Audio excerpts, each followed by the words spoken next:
As important as making your first short film is to refining your craft and gaining experience, the reality is that our first film or two is never going to be all that groundbreaking. And while it may be well received, looking back on it in a year or two, the perfectionist inside you is not going to be all that impressed, as by the time the film is finished and has been released, we've already grown so much as filmmakers. But here are 5 unique strategies to elevate your documentary cinematography to the next level. If you're looking to break away from the ordinary and to make your cinematography stand out, maybe a few of these tips can help. Hey guys, welcome back. My name's Tom Park and I'm an underwater and wildlife cinematographer.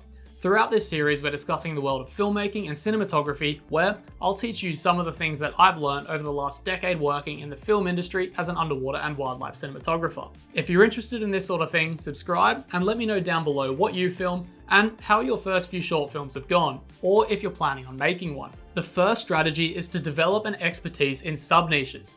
Instead of just diving into the broad realm of documentary cinematography, choose a sub-niche that fascinates you and try to become an expert in those areas. While it's common for filmmakers and videographers to start out as a jack of all trades, this approach to filmmaking doesn't let you explore creative niches and doesn't let you really develop a creative style to a key area of cinematography. It's great to provide an overall view into all aspects of filmmaking, and it may be critical to your work that you work in this manner. But when diving into creating a short film, you should really use this as an avenue to explore a sub-niche that you wish to really master. As in higher end productions, producers and directors are looking for experts in sub-niches rather than a jack of all trades, master of none.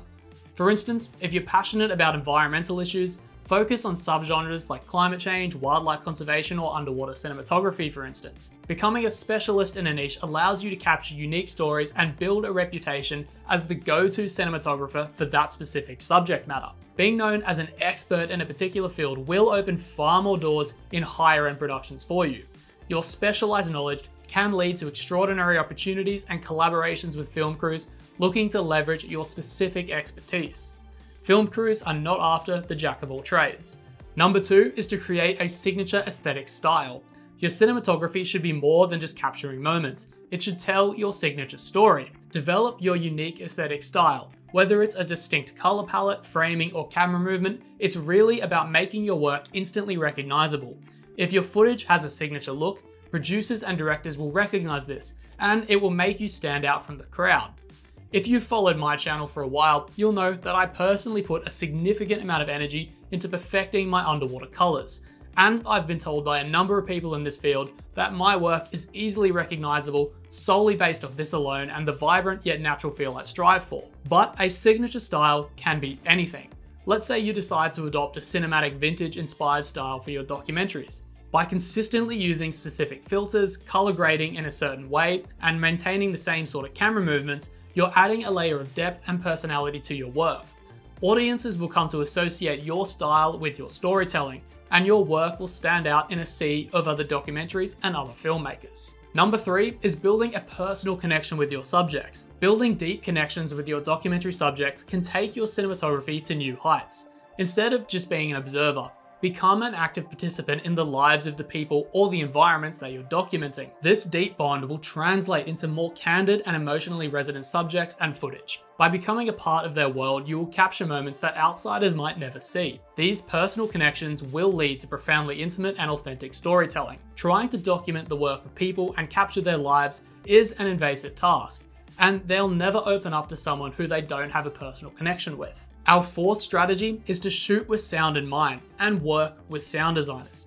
While documentary cinematography predominantly focuses on the visual side of things, sound is arguably even more important in creating atmosphere and connection with the audience. Elevate your documentaries by experimenting with innovative soundscapes and film with sound in mind. Sound can evoke emotions, build atmosphere, and enhance storytelling in unique ways. Try building out an auditory experience within your film, where the audio drives the footage instead of just having the audio complement the footage. This very much ties into one of our above points, but throughout all of my short films, I always built in a signature auditory effect, that whenever the shot would transition from above water to underwater, so too would my audio, and any backing track and sound effects would sound as if they were being listened to underwater. It's small things like this that not only act as a signature identifying my work, but really captivate and engage the audience. By using innovative soundscapes, you can transport your audience to the heart of your documentary's world, creating a multi-sensory experience. This not only deepens their engagement, but also adds a layer of artistry to your cinematography that sets your work apart from the rest. Our final tip is all about planning and the importance of detailed pre-production. Many documentary cinematographers underestimate the power of meticulous pre-production. Instead of simply going out with a camera, plan your shots meticulously.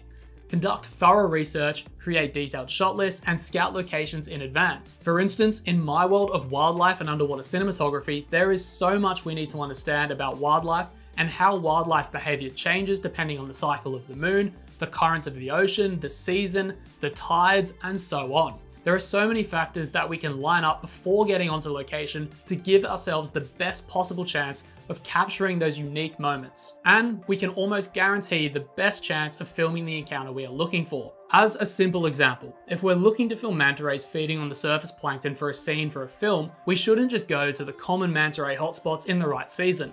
Identifying the right season and the hotspot is a good starting point, but by digging deeper, we can learn that the manta ray's food source is brought to the surface by easterly currents on a full moon.